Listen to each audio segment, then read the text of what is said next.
In America, that Gunjis, they call it brain yoga. Brain yoga. Whatever. So when yoga. you hold your ear like this, there is a marma point here, right? Some pressure point. Like what happens? What's the connection?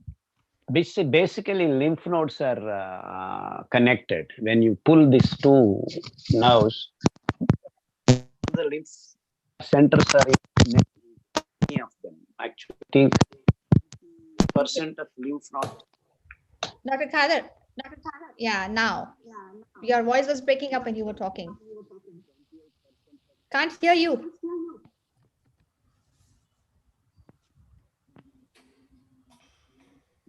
No.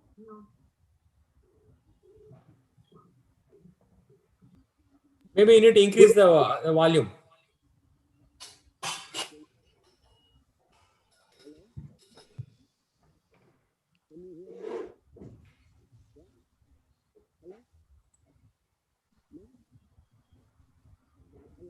No, it's very low, very faint.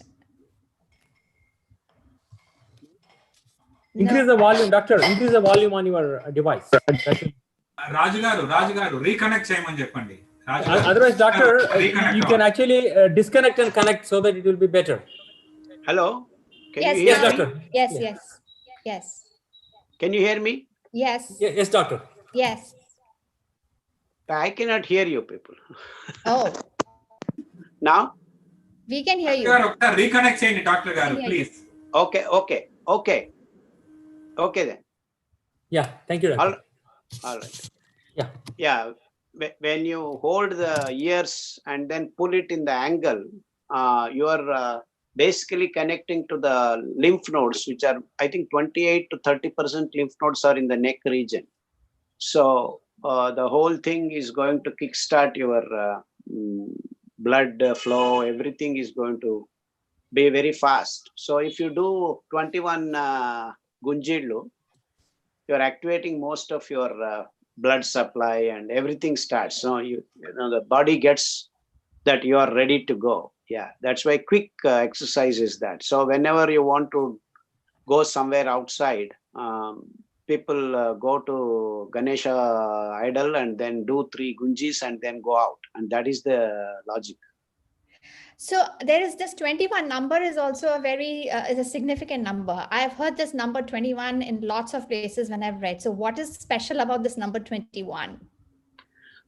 No, these are all cultural and practically, empirically understood things. This is basically 7, doubles of 7, triples of 7. See, 7 is culturally in our country is Sapta Ragas, 7 days, 7 planets, 7, all these 7 rishis and 7 colors. You know, these are all based upon natural observations, and they are converted into numbers. They are converted into numbers so that when you actually go to a temple, you take 7 rotations, and then you, all these things are connected to our cultural practices. They do not mean anything in its true sense. But then over a period of hundreds and thousands of years, by practice, they find it very useful. So that's how they gain the significance and become scientific. So 21, in fact, according to me, 21 kilometers is basically a peripheral. I mean, if you take 21 kilometers of the range from the central point, in a natural setup, things are supposed to be available for a sustainable living. All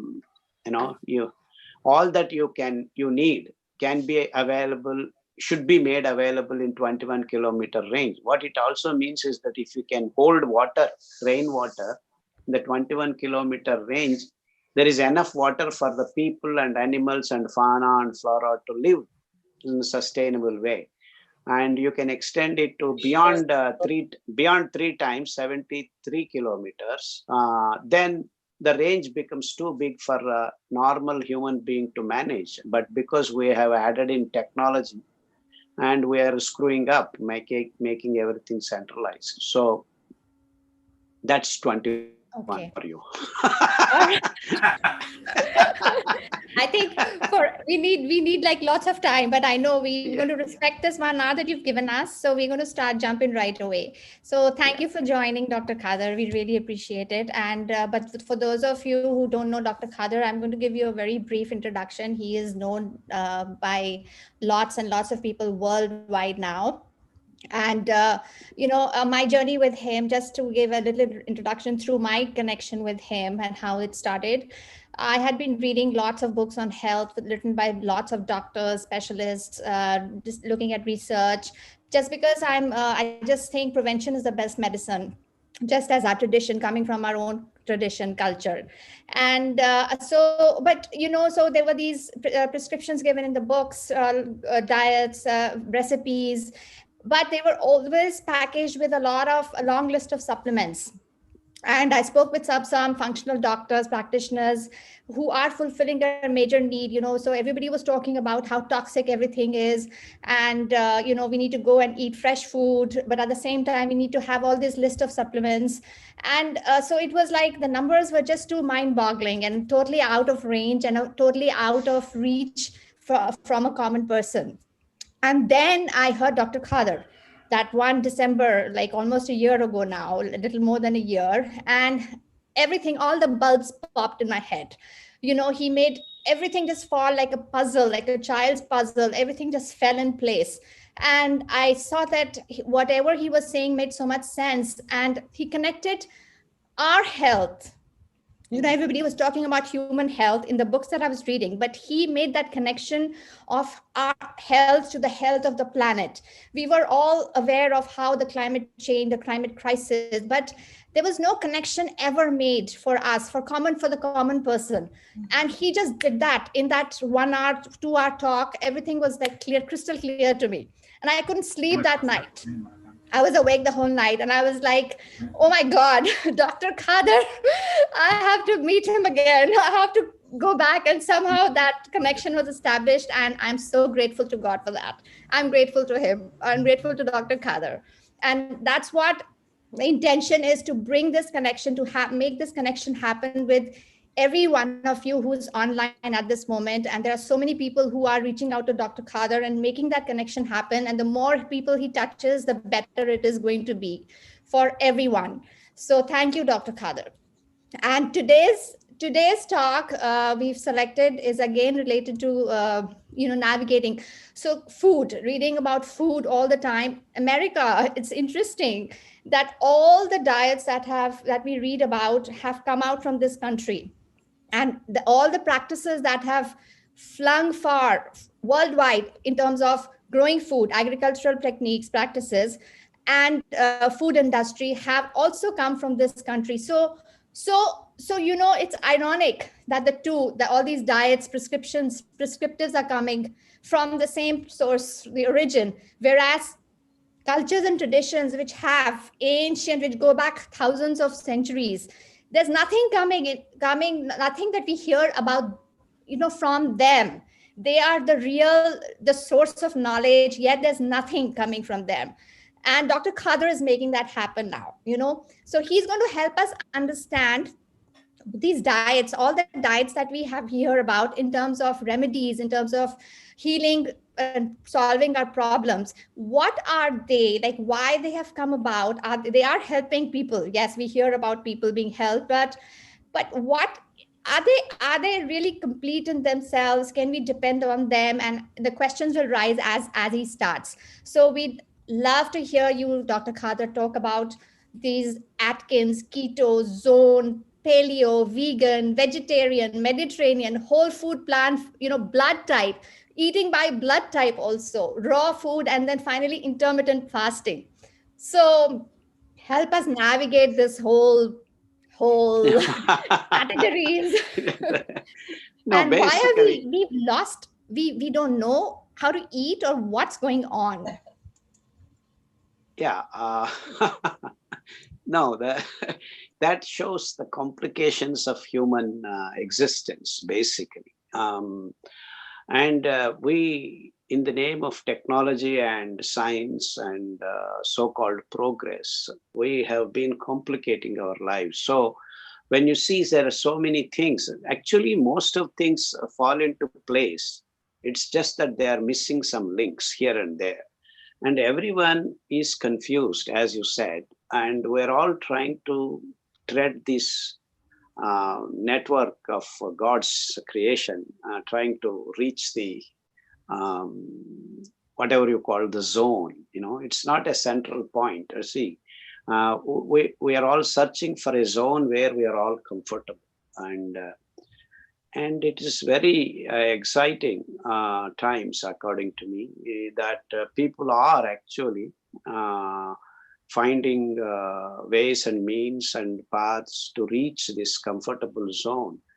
And I'm happy about it, because people have recognized that they are not in a comfortable zone right now, despite the top layers of being comfortable with these technologies and all that. So I personally believe that it has happened a little late, according to me. But still, nevertheless, it has started. The movement has started. So hence, different people, different places. I do not agree with you to start with that America is the place where everything is starting and everything is going on. And that is the sad story of human race right now, because we are living in a time zone where everything is centralized. And these concepts of centralization are actually the peril for the human race. And I hope the world and the so-called intellectual vacuum now that is available, present right now in the human system, evaporates soon, so that these centralized thought processes have to be eliminated, and there should be room for diversity. And I personally am happy that that is at least symbolically played out in the last 2-3 days in your country. Biden coming up as holding a baton for diversity and all that. So I am glad, even in that political domain, whether it translates into real action of diversity over a period of next 4 years or not is a question to be answered. But at least in the thought process, at least a powerful country's president talks about diversity, it means something to start with, at least. I have my own doubts about whether it translates into real action. But all said and done, actually it is a very funny observation, because see, all these things are gained attention and focus in your country. It's not that Mediterranean food system has come from American thinkers or American practitioners. It is that when an American, actually it's a very important point. When an American, no, what I meant was that the flawed systems are supplanting. They're spreading. In the last 100 years, they've uprooted the local traditions. And by America, I mean West, after the World Wars. That was after the World Wars, the Green Revolution, so-called India, they came from here. So the flawed practices have gone all over the world from, unfortunately, the West, and supplanted the local traditions. And now they are talking about correcting them in terms of these diets, right? So that's that's what I'm also trying to mention, that this point is very important, because these processes define the way we move forward. How is it happening? Why is it happening? I'm trying to analyze and put in front of the audience, because if you understand this process, the rest becomes very easy.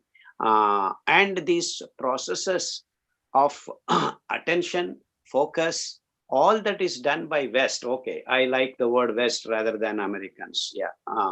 The West. See, this is the problem with all other cultures, other places, because they are not in a place or in a point or in a position to dictate the terms to the world.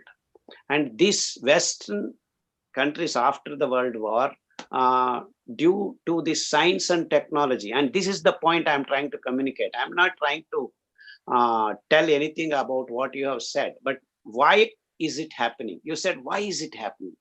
And even if a fellow like Khader sits in a corner village, or a person from Mexico, or a person from Brazil, or a person from Australian tribal areas proposes something, that doesn't gain importance, because the human consciousness right now on this planet doesn't even acknowledge that something valuable and something priceless can come from different parts of the world. And that is what I'm trying to communicate to you guys, that it is this centralized thought process that if anything can happen, it has to happen from West. And that is the sad story of present time zone.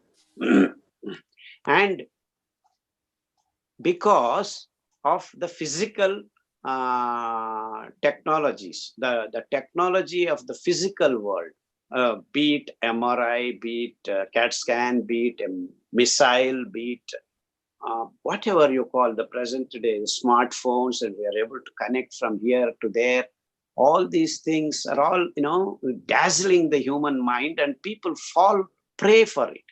And when you come to understand the biological systems, your biases, your kinds of being partial towards will not work. In the physical domain, it works because you make it happen. You choose, you take sides. You can take the technology that is convenient for you and forget the technology, but nothing damages you. In the physical world, you can go on establishing the dominance of your technologies, money, and because you are first in the place, you start controlling everything. And that's how this missile technology and the so-called war technology and all these things are playing a big role in controlling the so-called Sensex, the financial markets. And so the whole thing is now turned into finance, and the economic model is ruling the world. So why are we to look at America for a solution that is actually so individual? That for me to be healthy, I don't need America. I don't need missiles. I don't need these phones. I don't need all this stuff. What all I have to do is, now I can tell you, for Corona, all are running hither and thither. And things are actually connected to a small virus. How do we protect it from virus? What happened to your missiles? What happened to your MRIs? What happened to? And even today, you guys are all talking about vaccines, rolling it out, mRNA technology, this technology, because here biases are there. Because you still think it is the technology that helps you, and it's not going to help you. The internal immunity is dependent on purely three simple things: vitamin C, vitamin B, vitamin D. And in the name of white revolution, people thought that they are giving vitamin D to the whole human race. They are dumping vitamin D in milk and then say fortified milk with vitamin D, vitamin E, all these kinds of things. But they have not understood. Rather, they have been conveniently not looking at the fact that vitamin D supplied through milk is not helping the human race. The supplement business became a business, but not biologically strengthening the species. See, this is what I mean by, in biological terms, in biological words, you cannot suppress and choose the technologies that you like.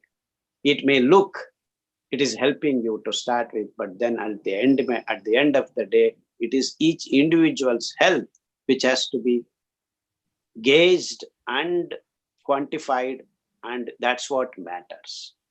And you cannot bring about health of all the people suddenly. Suddenly you cannot do it. You got to work on individual basis. So it is the biological principles that have to be handed over every country, each and every area, each and every zone, now they are trying to roll out this mRNA based vaccine, which is such a stupid thing. Please excuse me for this expression. because see, it has to be stored at -70. And can you believe that it can be done? How can you have the vaccine transported to every place with -70 degrees centigrade technology, liquid nitrogen? What kind of brains do we have? So if you see, they are all working in terms of economic model. Oh, yeah, we can make money. See, instead of helping each other, the basic focal point of the operations is based on money. That's the sad story of human race right now. So the simple thing is you need to tell people what to do, how to be immune strong. So according to me, I can give you the simple suggestion. All the Americans, please go out in between 11 and 1 o'clock, sit in the sun, whatever little sun you get. The real vitamin D gets into your body. And if possible, apply some coconut oil or whatever natural oil that you have. Don't apply these refined oils that you're packing in your sachets, plastic sachets. That's not going to help you to get vitamin D for you. So you see, these are the informations that the constitutional, they have to become a policy matters. And no one needs money for this. And everyone has to eat the raw foods for some time. Then the microbiome in your body gets strengthened, or fermented foods, khamir, that fermented porridge. So you just spread this word all over the world. People can make this, whatever carbohydrate and fiber is available. You don't need to provide them anything. Everyone has, even today, these materials available naturally. And what all you need is small amounts. And if you sit one day in the sun, you get vitamin D for 4 days, 5 days. That's all. I mean, this simple thing. And vitamin C, you need to immune strong to be. And all the SOAR products in each and every country, even today, are available. You may have lemon, you may have orange, you may have imli, you may have all cutty stuff, all super SOAR things are available in each and every area, in Africa, in South Africa, in New Zealand, in Australia. What else you want? This is all that you need to fight this stupid corona, which is actually very inefficient. You are falling like leaves, dry leaves in the Europe.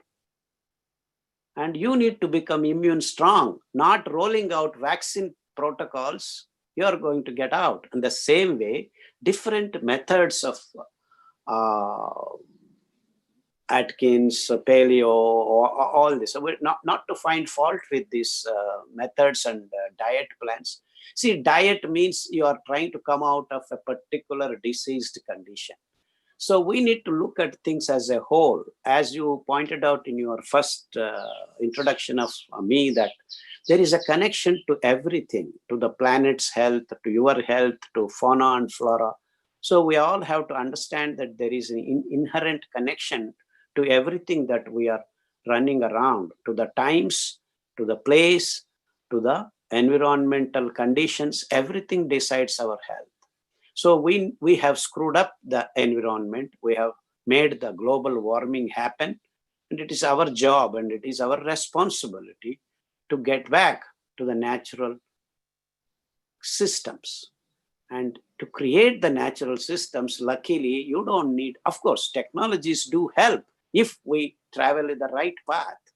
And you see, the vaccines is the most stupidest thing that human race can decide to do. And that's what the whole planet has decided to do. Can you believe that our government is also rolling out big vaccine programs?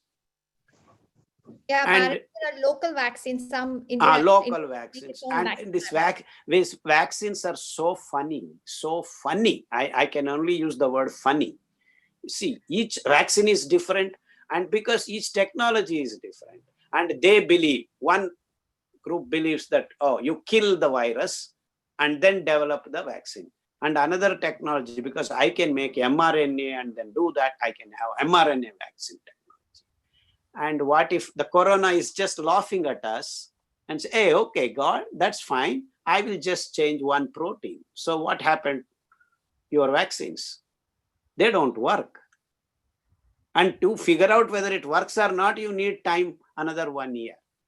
So it has already, I believe there are 23 strains already. Though all of them are not pathogenic, few of them are going to turn out to be more efficient pathogens. So what will you do? You go on chasing these strains? The simple logic is you becoming strong, for which you don't need any money. What you need is only information to be spread, which can be easily done in the present day time zone. That's what I mean by using the technology in the right sense. So we all have this information, and that's what we are trying to do, sitting in a corner of small village in India, trying to spread the information so that people are empowered to make themselves immune strong. And we believe these three aspects, if you manage, everyone, in 3 weeks, you become immune strong, not 3 years. Just to test a vaccine, you need a minimum of 3 years. And now government is making policies, rushed policies, and giving permissions for completely not tested technologies. And how unscientific can we become? The logic is that it is an extraordinary emergency case, so we are giving permission. So where is the science in this? Where is science here? Science is thrown out of the window. So just, so that's true. But just to enable better understanding of vaccines, since we've crossed into vaccines, I thought that'll come a little later, but that's fine too, because food and immunity are connected, right? So that's there. That's But the point. Dr. Khader, explain, because you're a bioengineer, right? So explain to us, what does a vaccine really do? Like, for example, vaccines have supposedly gotten rid of smallpox, measles, and chickenpox to a large extent. So everybody, all the doctors, they'll say, oh, we've gotten rid of diseases. We don't know, because we can say that because we don't know what it is to endure and suffer those diseases, right? So, No. See, there is of course, this goes to technical discussion. But your question is leading us into two technical aspects, because there are two things here, whether these diseases are eliminated or have they transformed into different things. Already you are finding 2-3 strains, am I right, which are pathogenic. In the same way, many of these small viruses keep changing. So it's not that you have eliminated, just that they have decided to go away. Very simple explanation. I mean, for the result that they are claiming credit can be looked at, viewed at. That's what I said, in a biological world, it's different. It's different. So the technologies are only a learning point, and you can start, see if that were to work. Why is it not working for corona? Because the technologies we developed for a long period of time. We don't have a good vaccine for HIV. We don't have. that's Am I right. right? So we have failed, but this centralized system keeps claiming the credit and showing off and picking what is required for their convenience. And that's what is happening all over the world, in the biological world also. We are trying to fool ourselves that it has worked. Yeah, If it has worked, we have learned lessons, then all these viruses should have been completely understood. We are not able to understand, because we are trying to understand each virus at a time. right. Each virus at a time, not only each virus at a time, each strain at a time. Right. So that is the, but our result needs to, see, I'm not saying what their understanding is wrong, but the objective of this study is to protect and immune strong. We need to do the work in a different peripheral reason. We have to choose a different circle. We are in a wrong circle doing work. This circle doesn't work. And if human race doesn't recognize that in the last 30-40 years we have done this mistake, and we continue to do the same mistake because the policies are decided by the economic model, not the ecological model. Right. And it is not that we are killing ourselves. We have killed a lot of fauna and flora on this planet because of these policies, So we need to become more wise. We need to become more empathetic, more. See, I have given you an example. Even today, these big countries, what I mean by the strong economically deciding companies and countries, are not bothered about people in Africa, where there is financially they are not strong. So it is for each one to take care of themselves. When will an American vaccine reach an African country? Will it? It will not. Mm. And sadly, other way around, if malaria hits America now, for some reason, you have no medicine. By the time you develop medicine, millions will die. See, you have completely neglected that aspect. And you think you can buy money? Then you have to depend on India making that and then supplying. So it is to best thing for every planet, every country is to share the information without holding. And this intellectual property rights, patenting, all these bogus things have come into place. That is also true for what's called nutraceuticals. Absolutely. Patented Yes. supplements. Yes. I guess we are going out of, but everything is connected. I'm happy to talk about all these issues. I'm very glad you asked these questions. They are all connected. And we are not doing science, we're doing politics. You see the clarity with which you have to go around when you deal with life forms on this planet. So again, coming back to original thing, that the human race by now should have been vegetarians, because that is what veganism started with. Because it's not just that they're all having all kinds of kindness to all the animals.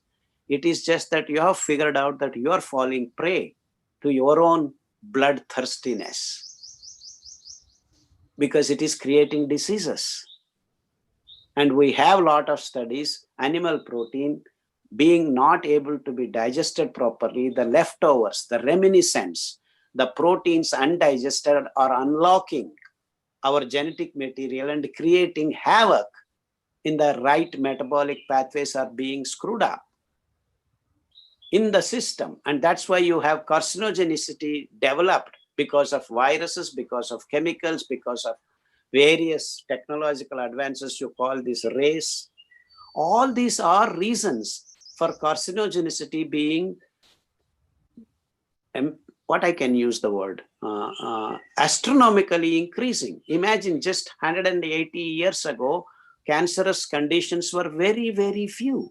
Now we have almost 30% of human race is endangered with carcinogenicity. Just 180. So we have increased. Is not digested. It goes undigested in the human tract, digestive tract. No. It's not like that. See, our acidity is not beyond 4 or so. But you say just check an eagle's acidity. It's, I think, up to 2. So when you have the initial acid rush, the protein molecules get broken down and further digestion. Not that we don't digest protein. We do. Animal protein is digested, but not our enzyme system. Our hardware is not suited for that. We are not designed to do that. And this is what is happening. And we are actually designed to protect from this various pathogenic bacteria through our immune strength. Instead, we're actually leaving the immunity and then pushing it through our mouth and pushing it through our blood. These pathogenic antigens. And we are creating some of them depending upon each individual's capacity. So eating the animal meat, even if it is 5%, 10%, say till 5%, it may be not causing so much damage because we are able to manage. So these are the lessons that we need to learn and then inform the public at large that this is the thing. So the sad story is that no diversified thoughts are not even considered. Now everyone thinks eating meat is very important because you need protein.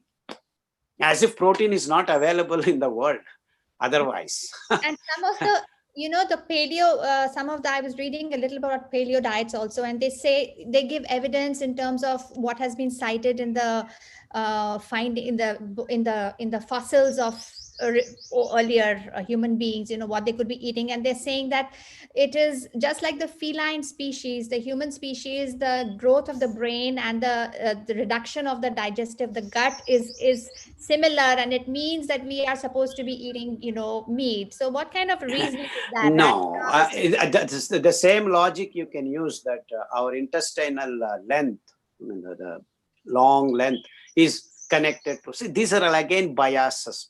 So instead we have to do simple experiments. And in fact, there are a lot of experiments just saying other way around. When you eat animal protein, the carcinogenity increases, the sickness, the immunity goes down. All these results are there. And that's what we Correct. choose, convenience. For Correct. convenience sake, you choose. So, and when you see, it's not that there are no experiments. Why? Our Linus Pauling way back in 1975-80 clearly indicated that vitamin C is very important in fighting cancer. Where did that disappear? No one is doing any work on that. And only now I have been blabbering, shouting at top of my voice that vitamin C, vitamin B, vitamin D are very important for almost everything, and killing the microbes in your gut, which are actually working, the symbiotic bacteria and other things completely working in tandem with our living cells, which people have not given enough attention in the biological world. That work is completely incomplete. So, and how can you actually miss such an important connection? Right. And in fact, that is what I consider is the natural link for the human bodies to the outside world. And if you manage that relationship properly, and that is what we have come up with Ambali, Khamir, the fermented porridge, which actually has been the way of living for almost centuries in all parts of the world. You go to Nigeria, they take cassava and then make it into small grains, soak it overnight, boil it and keep it for 2 days, 3 days, and then they keep on drinking that. And that's what they got their connection to natural microbiomes in their world. And in India, umpteen diversified practices are there, exalting this particular point of Ambali. We call Ambali, you call Khamir, and different kinds of Khamir, and the whole history and the books of our literature is loaded with this information. And you go to China, you go to Japan, even today, the barnyard millet porridge. And how did the soup come about? All these so-called continental soups, basically they are the transcripts of the fermented porridge. And very simple. I mean, if you go back and read the history and the methods of the ancestors, you figure out all these things that you are doing. Everything has history. And just recently, I heard a story. I don't know, from Italy. There was a small bakery. They're maintaining their 116 years old crot. They keep incubating with to make bread, basically. Right. So all the why doesn't these aspects come into focus? They are not coming to focus. What all we are talking about is vaccines. Can you believe that in India, in a small village, people are talking about vaccines? How stupid can we get? Is the question. So we all need to be talking about how to make khamir, how to make vitamin D. So what is the time and what is the posture of sitting in the sun that we can get a maximum benefit? So these are the things that we should be talking. And everyone knows, with all due respect to all these so-called technologies, everyone is clearly understood that supplements are not helping the human race. So why doesn't a scientist come out and talk about it clearly? I'm giving you direct examples. All over the world, they have fortified everything with vitamin D, including breads, including everything. Why is it that vitamin D deficiency is maximum on this planet Earth right now? Why are we not keeping 1 + 1 = 2? 1 + 1 becomes 8 in this particular aspect. Are we scientists? Are we scientists who are paid crores of rupees in the labs of these pharmaceutical companies because they want to say what they want us to believe? And this is not science. Yeah. They forms a subset of thinking which unfortunately is prevailing. So now with the change in the administration, hopefully we can get our voices there to the White House or to wherever in the right direction, to the right people, so we can include the voices that have been sidelined and squashed by, sidestepped so far. So no, I don't believe that it can happen. We all need to educate ourselves. The educated has to educate the others. So take care of yourself and the people around, neighborhoods. This does not require policies. This does not require Biden. This does not require PM Modi. This does not. See, they do what they have to do. I care 2 hoots about all these things. Can you educate yourself? Can you educate 2 people around you, 10 people around you? And talk about it. And we have this so-called wonderful technologies to communicate. I mean, I love this phone, I love this, but that cannot be your tool to become sick. So this realization has to come. So we need to use all the things that are under our purview to our convenience and our well-being. So technologies are there for all of us to help each other, and there is no need for technology. Can you go around and then talk to people and help 2 to 3 people? Of course, we are trying to do now, engaging ourselves in these discussions. I'm quite happy, but that's what we have been doing, and that's how these things can be done. And policies, to go to policy level, there are too many factors, and the only factor has to be the money, the economic model. So that's why I came very strong in the beginning of my introduction that we need to stop centralization. So our approach should be decentralized, sharing, love and affection and information. So, and this is where you go beyond science. You go beyond science. So we all have to develop the science and art of living. Also, we have to develop receptivity, because absolutely, but you telling me, I will believe you first if I have a condition that I'm trying to find a cure for. I will be influenced by authorities, like what's the prevailing view on handling my condition, whatever it is, right? So I have to have a choice now. Should I believe you or should I believe him? I am ignorant of both. So it comes to what I am receptive to and how I make sense and connections, right? So that is called science and art of living. Art produces that, and science gives you the information. So the science of and art of living has to be promoted. And see, many people believe Dr. Khadar in India. Many people, because he has been at it for the last 20 years. He has been helping around. So, and he has nothing to gain. Absolutely. It has to be open and free and transparent. Okay, this is how it happens. This is how it happens. And I believe there are a lot of people trying to do their best. As you said, keto diet or paleo diet or fasting. This is what they believe. They have done some experiments. So everyone is right in their domains. And how do we transcend all this, get the information, and then translate it into practical living? And the sustainability factor is the most important thing.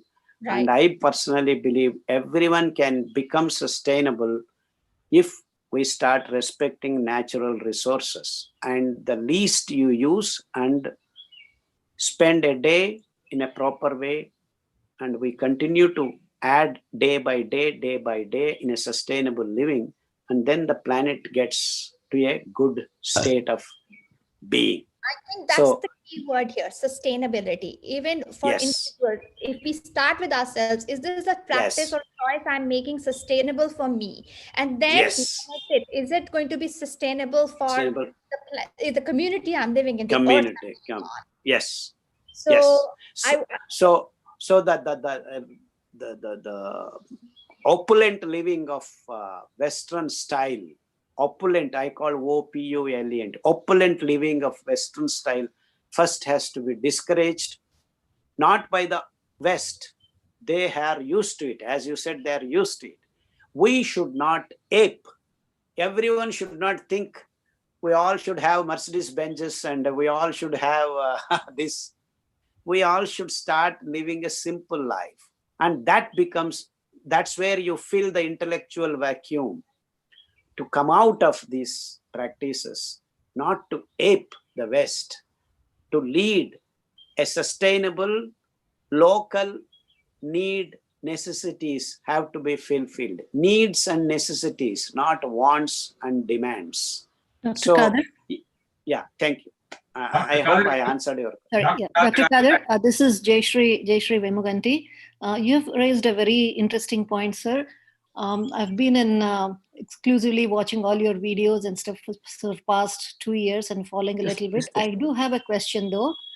Yeah, go Eating ahead. millets, you have cured so many people with chronic conditions with millets, but do the Yes. same principle work in US for the US climate? Absolutely. Or should Yeah, we go yeah, for some local foods that are, Yeah, because yeah, no. you have been always saying that eat local, right? Yeah, So- I guess I've answered that question some time back already. These 5 grains that we have selected are Uh-huh. both local as well as universal. And that is the biggest point that everyone has to understand. These 5 grains have been thoroughly researched. They are both local as well as universal. And that is the point. The point is that it happens that barnyard millet is known as Japanese millet, German millet, and Right. Russian millet. Yes. And little millet is known as African millet. And kodo millet is known as actually Chinese, Himalayan, Tibetan, all these areas millet. And brown top, of course, is American millet. The American continent, even today, you go to Colorado, they're growing like mad, okay? So, but luckily for us, when we were looking for these kinds of food materials back when 1995, when I came back, 97 or so, it so happens that in our Western Ghats and the open areas and the streams and all that, these grains are grown even today in small villages of our southern India. It so happens all the 5 grains are available in just a matter of 300 to 500 kilometer range of southern Deccan Plateau. And that's the beauty. And so what I'm trying to communicate to you is that these are all local foods of different parts of the planet. And you go to pyramids, you see their mummies, their mouths, you have the evidence for I believe it is kodo millet or brown top millet. Yeah. And our Christ ate unleavened bread of, I think, brown top or foxtail millet. Right. And foxtail millet is known as Italian millet. So what I'm trying to communicate is just not 5 millets. There are many more, actually. Right. Many more. And we have given the characteristic of Right. release of glucose to be slow and steady. And That's you right. can actually fish out another 5 or 10 more grains in the next few decades to Right. give it to human race. So eating millets is both local and as well as So universal. if we get, say, we have a store here in New Jersey, it's called Organic Millets. I believe they get stuff from India, southern part of India mostly. It's called Organic Spear. So if somebody who is in US, if they get thing from the store, do you think by climate wise and health wise, it would be okay for them to eat that? And Absolutely.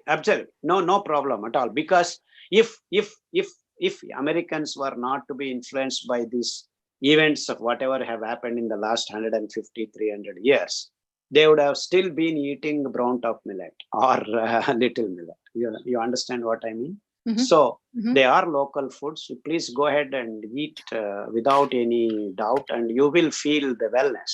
Absolutely.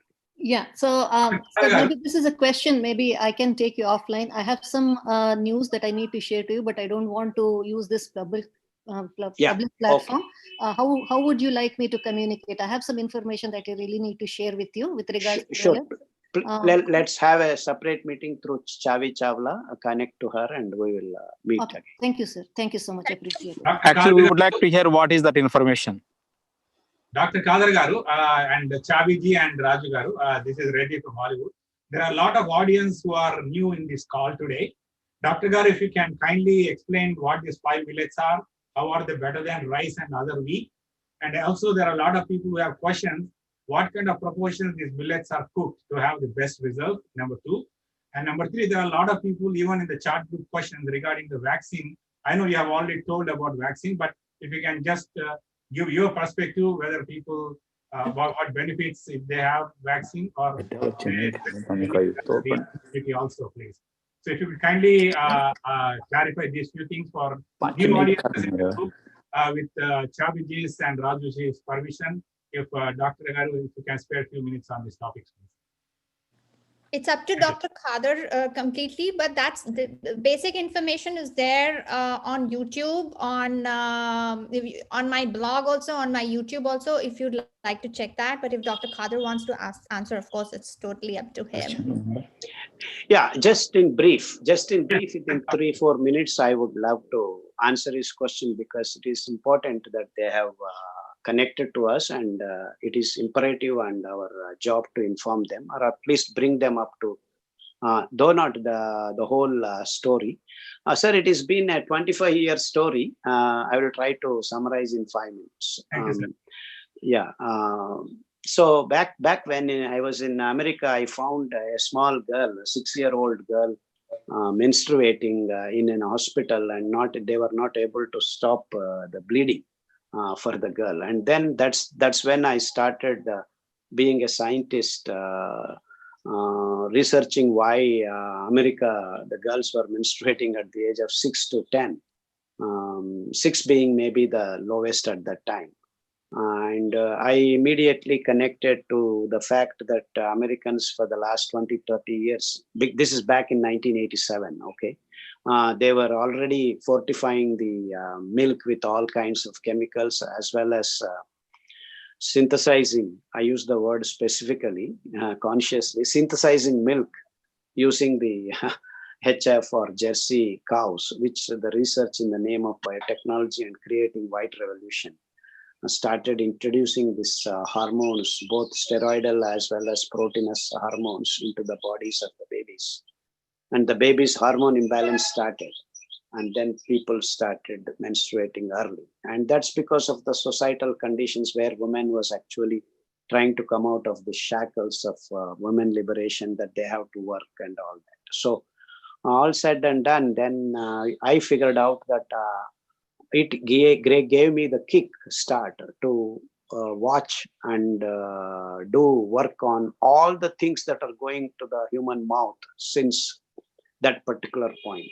So it came to me very clear and obvious that what all the human race by 1990 itself was eating a lot of wrong things, including rice, wheat, milk, meat. All these materials are not meant to go into our mouths because they release glucose, especially all the grains that we were eating, rice, wheat, sugar. And immediately the connection was made that because to produce these grains, we're actually damaging the planet Earth's soil fertility, because we were using fertilizers and pesticides in large quantities. And within no time, it came to me very clearly that the diesel industry, refinery industry is actually supplying the raw materials to the bombs as well as the fertilizers. Though bomb making came first and then the fertilizer industry came. And this all was happening at the time of chemistry evolving itself. Linus Pauling and such great salvers. And so being a scientist, being a bioscientist, I was able to connect all these things and then figured out that we are eating wrong things. So wheat was wrong for me, rice was wrong for me because blood is being flooded with glucose when you eat these foods. And the glucose in large quantities disturbs our biological systems. So the essence of health, I understood, has to be release of glucose into the bloodstream in a slow and steady manner. And after realizing that aspect, I started looking at the ancient foods. Why were ancient people not ancient? Mean I'm not talking about millions of years ago, just 200, 300 years ago, actually. Then figured out that there were many grains that the human race was eating, and that's how I rambled all the names, barnyard millet is Japanese millet, foxtail millet is Italian millet. And then you can go back and see our Bible and unleavened bread. All these examples that I quoted clearly indicated that our ancestors, just 400, 500 years ancestors, were not eating rice and wheat at all, because to produce rice and wheat, you need special conditions. That is lot of water, lot of weather conditions and all that. So all that is actually developed because of fertilizer industries and then green revolution, white revolution. All this economic model got evolved in the last 100 years. So clearly understanding that it is an artificial food that the human race is eating, and that should be the essence of all our ill health. So I started working 25 years ago that if you go back to the original ancient foods, our health should be all right. On that proposition, I started growing these grains and then started feeding all the sick fellows, HIV patients, diabetic patients, gangrene patients, BP patients. Lo and behold, in a matter of 6 months, hundreds and thousands are getting well. Well means real wellness. A fellow who could not put 3 steps could now climb mountains. That's the kind of wellness we are talking about. So since then, we have figured out these 5 grains because of the fiber to carbohydrate ratio being the right ratio, that is single digits, can produce this miracles. The word miracle I'm consciously using because we're in such a dire required condition that everyone is becoming sick. Now we have a path to make everyone well. It is not curing. We are making them healthy from unhealthy condition to healthy conditions. And while doing all this, we have figured out, including, actually, I was the only fellow talking in my lectures about immunity for the last 15, 20 years, because I am aware of these infectious diseases, and we have to make ourselves strong, and only then you will be healthy. So if you go back to my literature, which has been spanning for the last 10, 15 years, I was talking about these infectious diseases, how to become immune strong, and Saptapatra Kashaya, all that, the local available leaves, you can gain the antigenic property. And that's how we were becoming. And we have been disseminating our environment such that our immunity is going low and low. So all these aspects I have talked for various lectures. And as Chavi Chawla can help you to go to these particular videos in the next few days, please do spend some time. We have produced enormous amount of information, which is available freely on the net. Thank you. I hope I have briefly summarized what is required. And Dr. Khader, going back to what the topic for this week, this webinar, all the diets that we've just talked about that prevail, which are in the fashion world now, it's like a fashion, is basically they talk of low carbs, cutting the carbs, and nobody, even though millet is known, has been around for so long, all these scientists, they don't seem to be aware of the millets. which is very, very surprising. No, not surprising for me, because this is something which is complete for human race food. And if you choose this, there is no one to gain any money, because if everyone starts in the next 6 months producing these foods in their places and start eating, you will not be, you will be surprised that we all have to close all these hospitals soon. In next 2-3 years, you can close down all these hospitals. Absolutely unnecessary things can be just closed down. So people are aware of it. It's not that these upper echelons of the so-called scientists and pharmaceutical companies are not aware of it. They are aware of it. They know it. In fact, they have suppressed, they have removed these grains. Individually, I personally believe that these companies in their boardrooms have been planning to eliminate this wonderful grain step by step, very systematically from the planet, because they have been doing this. I know for sure that all the local foods, local materials, in the name of biotechnology, they actually say we will improve the yields. All these scientists, even today, that gibberish talk is going on. Oh, we will make more yields for bajra, and they will screw it up, because what all they do is, it's not that they are increasing the quality of the grain. It is that they are taking away the right of the farmer to produce the seeds, and then making some tinkling in the genetic material. They have this terminator genes, all these bogus things. They can take away, they can steal the right of the farmer to have the seeds in his hands. And that's how the whole world has brought into knees by this food politics, that if I want to grow my brinjal in my country, I need the permission from these so-called biotech companies. Already it has happened. In India, I cannot grow my own brinjal. My seeds are taken away from farmers. And that is the sad story of these tech companies. They are trying to centralize the food grains, and their genetic materials are being centralized. They want everything into their hands. And that's what I'm trying to communicate to people, that it is local and everyone can grow. Only we need the information. And that's why when some people ask me, we don't have leaves that you are talking about, Septapatra kasha. You need to figure out in America, what are the leaves that gives you antigenic property. In fact, one of my trips, I came and we did figure that out for American leaves. So you go to Canada, you need to figure out those antigenic properties of the leaves present in Canada. I go to New Zealand. It's a matter of 3 months. You can just figure that out and keep the information. So naturalists of different parts of the world have to figure these things out. And it is very simple. The rules are very easy. It is not rocket science. Fun is intended. Fun is intended. Dr. Garu, thank you very much regarding the 5 millets, Dr. Garu. And one more follow-up question. If you can kindly, from your mouth, with the permission of Chaviji, if you can let us know the major 5 ailments which everybody faces, like diabetes, heart attack, skin problem, thyroid. What are these, out of these 5 millets, for the major 4-5 ailments, what is the best thing that they should have?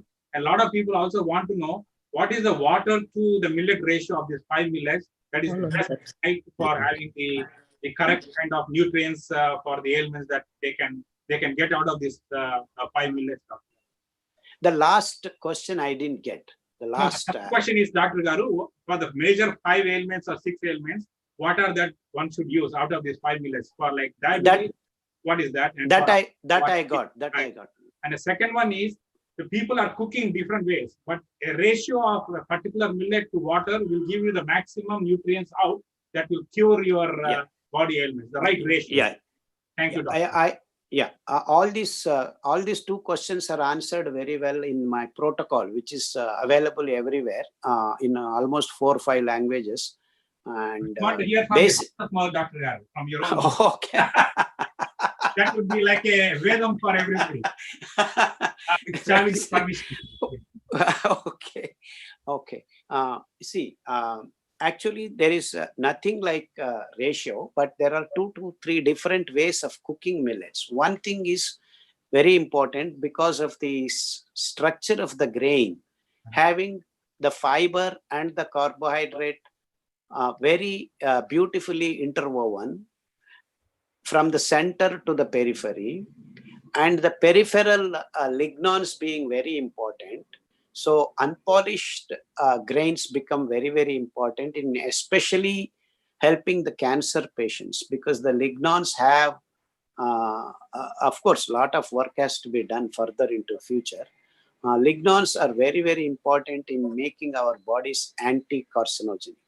Whatever carcinogenicity is created by the present day unnatural foods can be cleaned completely by these millets, the upper layers of this fiber, which we should not lose. So the unpolished millets absolutely wonderfully clears up almost all the diseases that we have generated in the last 50 years. So when you take unpolished millet, soak them, and soaking is very important. And soaking releases the fibers into expanding and then allows the fiber to get cooked.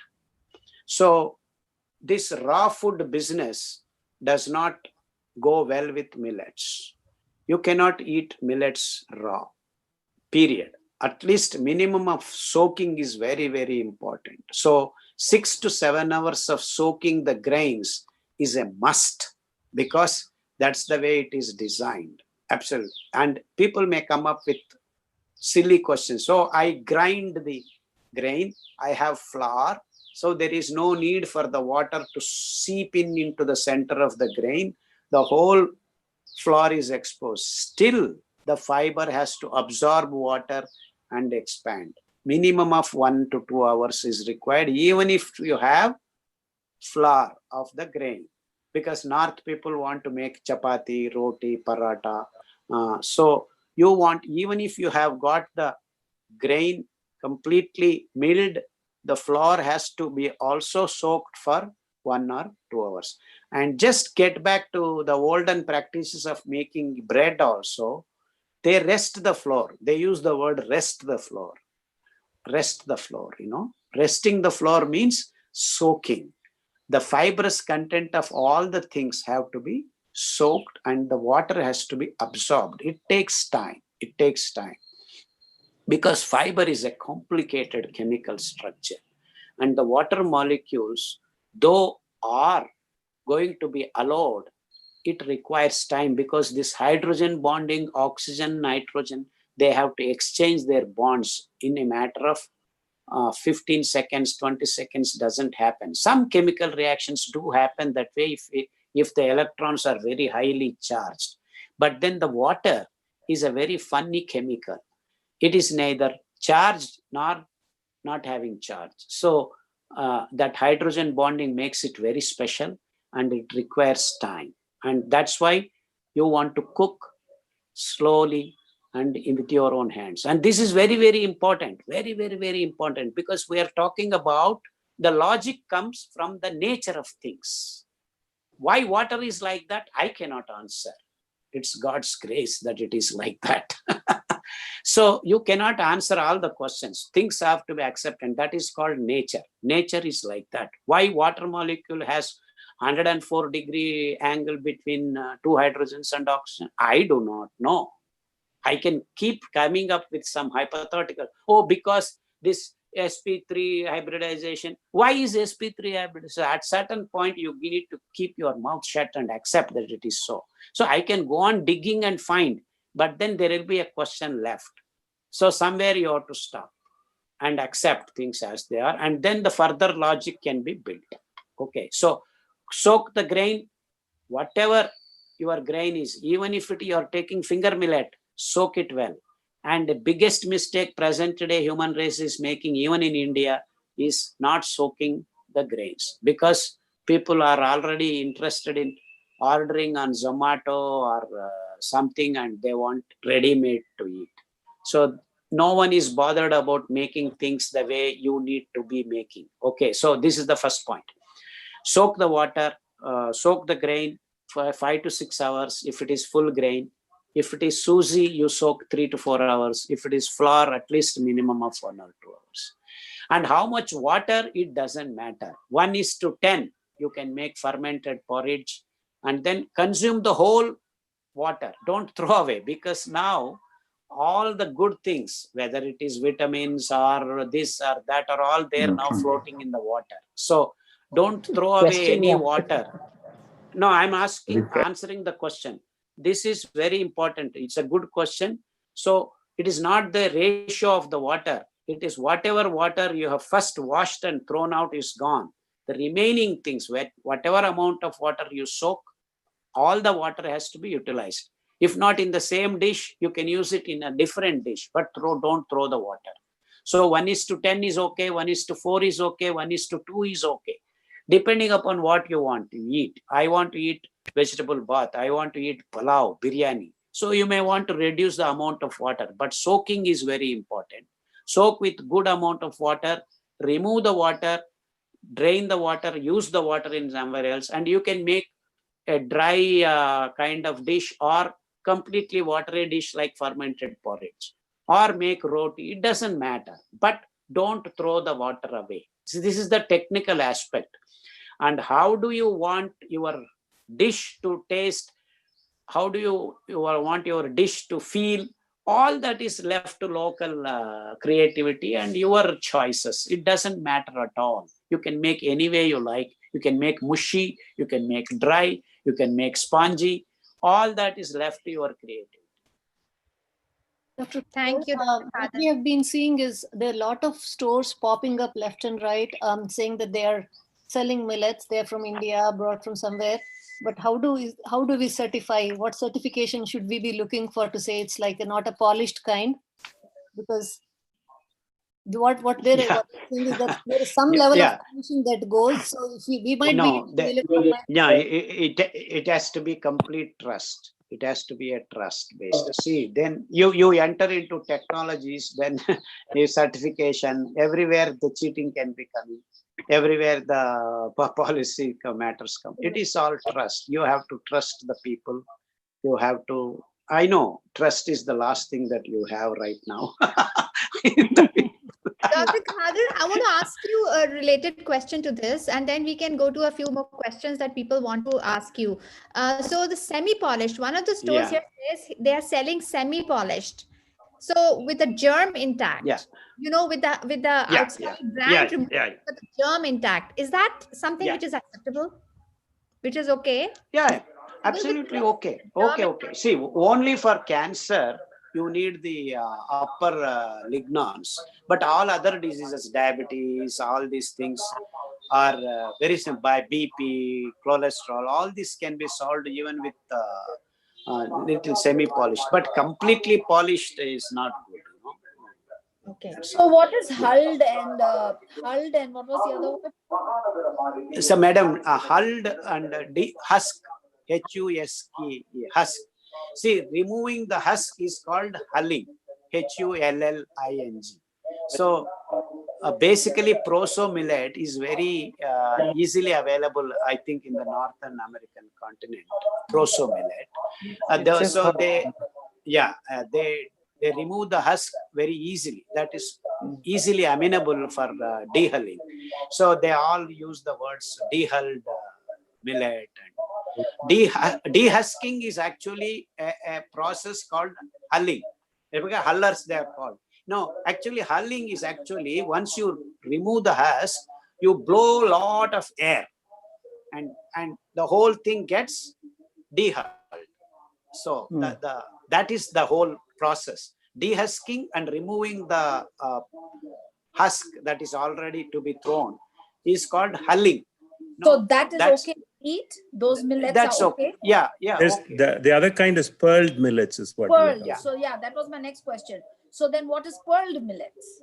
Pearled millet, actually this is a confusion. Pearl millet is a kind of millet, okay?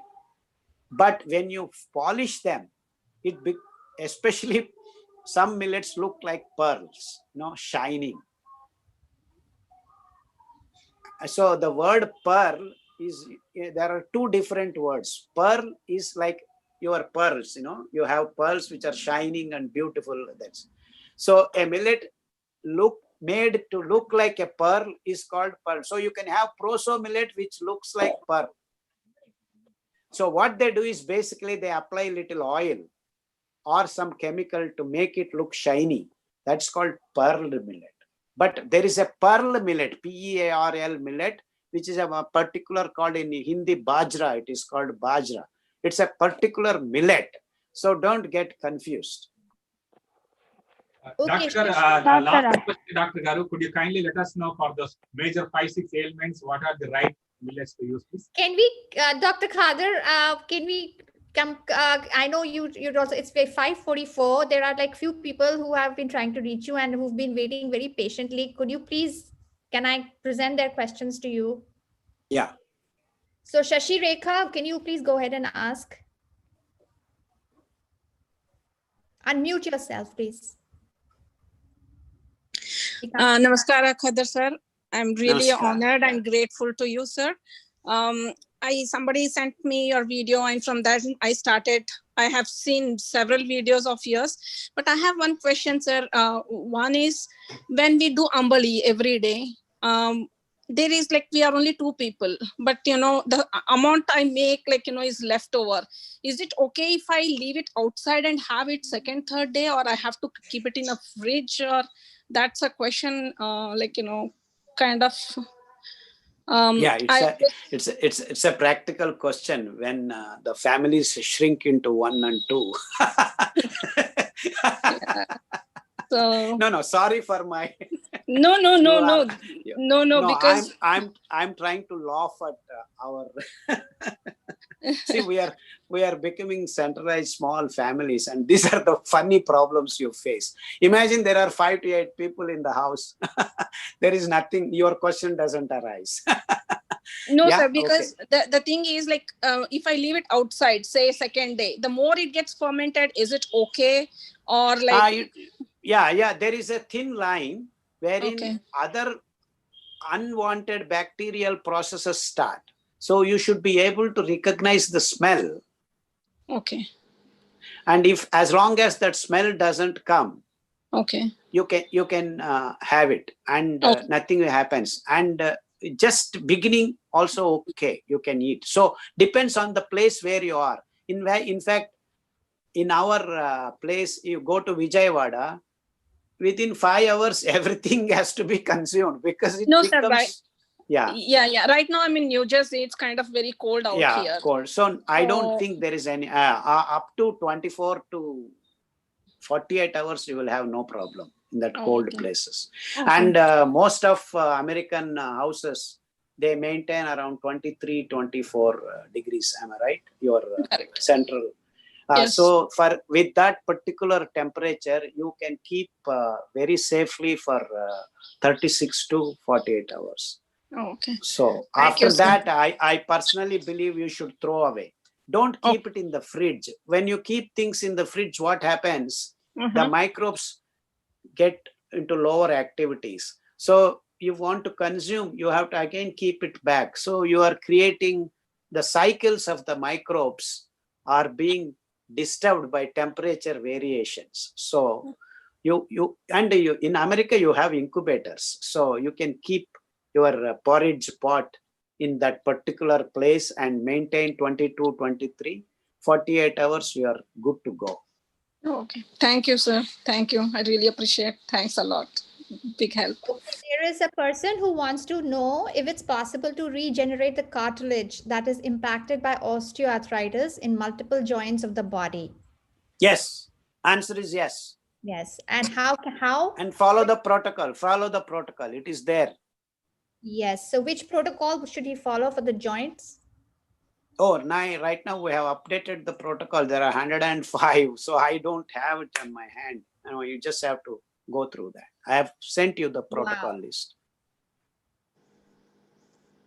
Okay.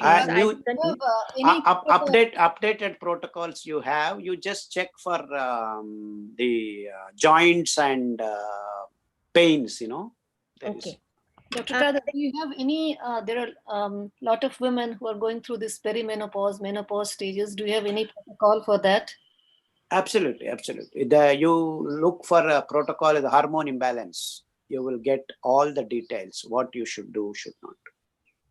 And there's a new condition. I don't know if you have heard about this. It's called fibromyalgia. When the doctors do not any problem with anything. So do you have any? It's not new condition. It is just the term is they keep on naming things. No, absolutely no problem. You can you have it covered in the protocols. Absolutely no problem. Fibromyalgia, nothing to worry.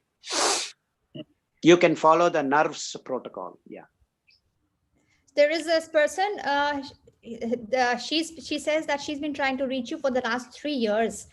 And someone in the family has liver parenchymal and the sugar is 462, platelets are low, hemoglobin is also a little low, and bilirubin is 2, which is high, and alkaline phosphate is 349, which is very high. The normal apparently is 35. Yeah, there is a protocol in the serious liver protocol. Just ask her to follow the liver protocol. All the problems will set right. Okay, because the symptoms, she's listed the symptoms. Can I read them? I understand. Yeah, no, I know what she's getting. He has normocentric, thing. Yeah, no problem. See, once the 349, the liver functional tests are not right, everything will fall into that protocol. She can go through that. Absolutely. No problem. Yeah, SGOT, SGPT are high. Yeah, liver. He's not able to walk and hold a pen also, sir. That's the problem. I understand. You follow the liver protocol. Yeah, I mean, she's getting into cirrhotic conditions. They are called cirrhotic conditions. Yeah. Oh, no. What is normocentric, normochromic? That is with reference to the blood cells. So don't worry. Okay, but it's leading to the liver cirrhosis? Yeah, liver. See, once you have SGOT, SGPT disturbed, it is paramount important thing is that you have to correct that first, because it is the liver which takes care of all this stuff. So please follow the liver protocol. Sure, sir. Thank you so much, sir. Okay, and this question, this will probably be the last. I'm sure, it's almost close to 6 now, Dr. Kader. We are taking your time. No, I have to start my day. Yes, I know. So we'll end. So we even though it wasn't the way but we've covered still a lot of good ground, and I'm sure lots of people have been helped. So any conversation with you is good. So there is this question about replacing baking powder, baking soda, and vinegar during baking. So can you mute yourself, please, if you're not talking? Are there replacements for baking powder, baking soda, and vinegar for baking? Actually, yeah. Basically, I being an Indian, South Indian, I don't bake. So she's Indian. This lady who's asking. I don't know. I know you are all Americanized fellows. Okay, so the next one is pregnant and nursing mothers are advised. No, yeah, let me answer your question. You have to use curds. If you use curds, you can avoid the baking soda and all that. And also, it will help you to have banana. Banana also helps you to make things just like so. People don't mind little sweet and banana flavor. You are helped a lot in removing that. And vinegar is absolutely can be replaced by lemon juice or various kinds of sour acids that you have.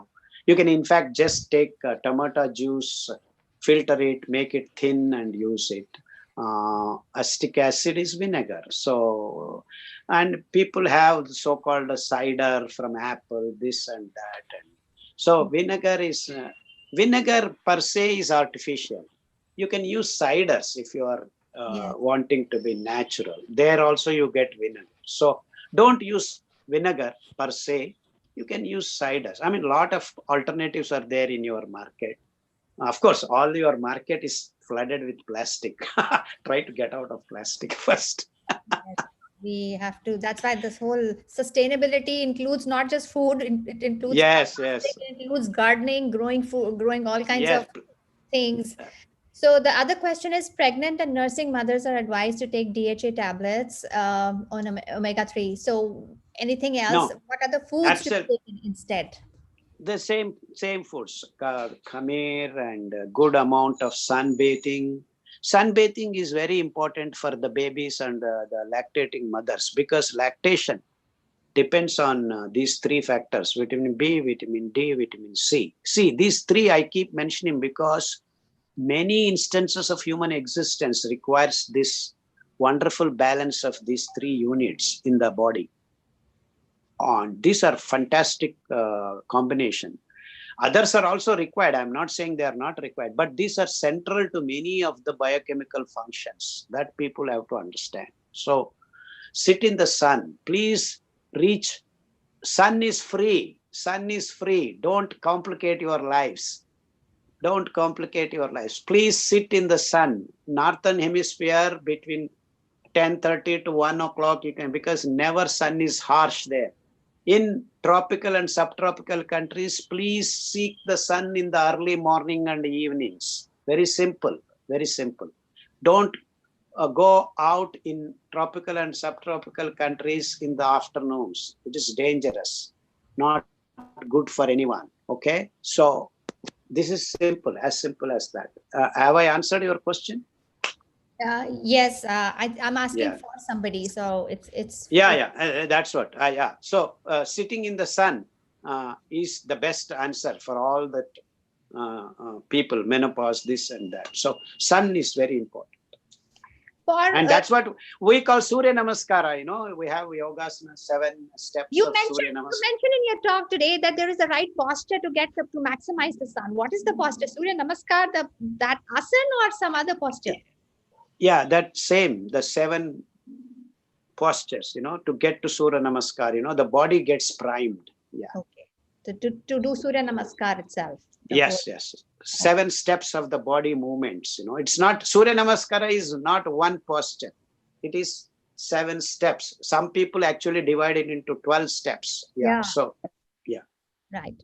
Okay. Dr. Kader, sorry, real quick, can you clarify about the sun that you just said about US and India, and you talk about ochre sun and things like that. So could you just clarify? Ochre sun, O-C-H-R-E. Yeah. That particular color of orange color, that's what we call in India, it's kashaya. In fact, a lot of cultural things are connected to that, because I mean, I don't want to dwell into the cultural aspects, and people mistake me, I'm talking religion. No, it is nothing to do with religion. The ochre color has actually the combination of 7 frequencies, basically.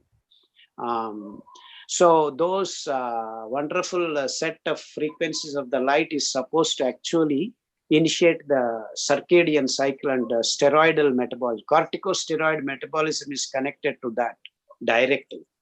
So when the steroids fall in place, the amount and the balance, your body is at peak of your functionality. And that's why the Surya Namaskara is so important in Indian subcontinent cultural aspects, because you are actually, I mean, we also pray God, you know, there are a lot of things about sun, and, you know, it is not only that sun gives the food for the planet through photosynthesis, but each and every individual living thing on this planet is initiated into the right biochemical and physiological process by looking at that particular 7. That's what is called 7. In fact, Chavi asked me, what is this 7 about? It is that 7 horses. I mean, there is a story. For everything, there is a story in Indian continent. So there are 7 horses, and there is a fellow who runs the chariot called Aruna. Aruna is that color, you know, that it's not the red. It is that reddish and yellowish in that mix. And it is called yogic color. It is called yogic color. That's why our sadhus and all wear that orange color dress, you know. I don't know whether people are aware of it. Many Swamijis are also not aware of it. They wear this ochre color clothes, and the clothes are not important. No, they are all just symbolic. But then That's if you want to, yeah. Sorry, I was That is saying the that's fascinating to hear. I was just not clear when you said for the US folks, you want them to be outside in the middle of the day, but for India, it's in the morning and evening. That's the part I'm confused Yes, about. absolutely. And if you actually, even if you are in US or even Ireland and Canada, if you can catch the sun when that orange color is there, you are the luckiest fellow. Yeah. Oh yes, we do. We do catch it every day. Every day. Please do. That's what I'm trying to communicate. And we do Surya Namaskar in the morning also. Yeah, please. No. The problem with America, Northern Hemisphere is the times are very varied. Whereas in India, it is just fixed to half an hour to 45 minutes. And that is the luxury we have because we know it is this time. But in America, it's not fixed. It keeps varying. The sunrise and sunset are very different. And it is so fascinating. Yeah. It's brilliant. Thank you so much. That clarifies so much. Thank you. Ochre sun. Why don't we get to know about it the first lesson in school? Get the ochre sun. Yeah, that's what, in fact, I have been telling in all my lectures to all these so-called politicians, why don't you introduce that as the most important thing, I think the health needs to be changed, revised, the syllabus, children's by whatever they study in school. Absolutely. Yeah, actually, everyone should take this 2 years and then Gunjilu, all these things have to be introduced. I'm adding this to my practice from tomorrow, doing this every morning. Ms. Chala, they don't even tell that the sesame has more calcium than milk. Yeah, absolutely. Yeah, that's what I meant by bias. I have written this down. Dr. Khader, I wrote this down, this question, which she just pointed out. Calcium. If you look for calcium online, sesame seed is not even mentioned in the food sources of calcium. And that's what I said, bias of the Western science. Are they scientific in doing that? And there is a dispute as to how much calcium we should have in a day. Some say 1,000, some say 700 mg. They don't even know how much we need, how much should we, and that also supplement form, right? Supplement. Yeah, supplemental. How much should we see having? All this googling for the nutritional facts is actually a foolish thing to do. How much calcium is should we be just go with like what you have said, sesame, like 100 to 150 to 100 grams per week. Yeah, per week. That's the amount. Because this is by practice we have found bones are strong. That fellows can climb Chamundi 5 times a day, no problem. I have a quick question, sir, regarding the omega-3 fatty acids. They say it's there only in the walnuts, but in the protocol, no nuts to be eaten. So where we can get the omega-3?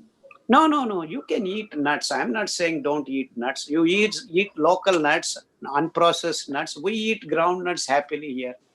Yeah, omega-3, it's only found in the walnuts or it's... No, absolutely not. It is there in many places. Okay. And if it is not present, our body will make it. Don't worry. Okay, sir. Thank you so much. Abhijit, can you kindly post on the chat the multiple protocol links so that everybody can benefit out of, please? All the protocols. Yes. Thank you. Yes, I've been actually sending them out through the WhatsApp group. So if you email me, I can put you in the WhatsApp group, and all the protocols, whenever I get, I'll send them. I keep sending them out in the group. No, helps.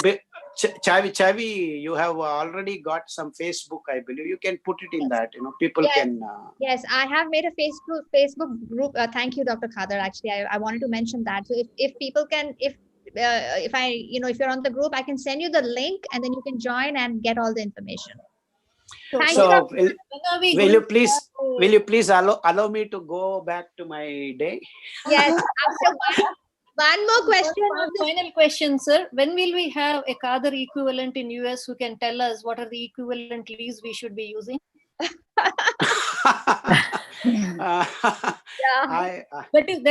is the need of the hour, sir. To be honest, that is the need of the hour. I agree. Yes. Yeah, I will send Dr. Sarala if you all. She will. That should be so awesome, sir. That should be awesome. Yes. Yeah. You can research on the local stuff available and can guide people. Personally, I'm not inclined to come back to America. So maybe I should ask her. I don't know whether my daughter is interested, but I will ask her. No, you both have to come. Thank you. We did not Thank meet you all. you the last time, so we want to meet you now.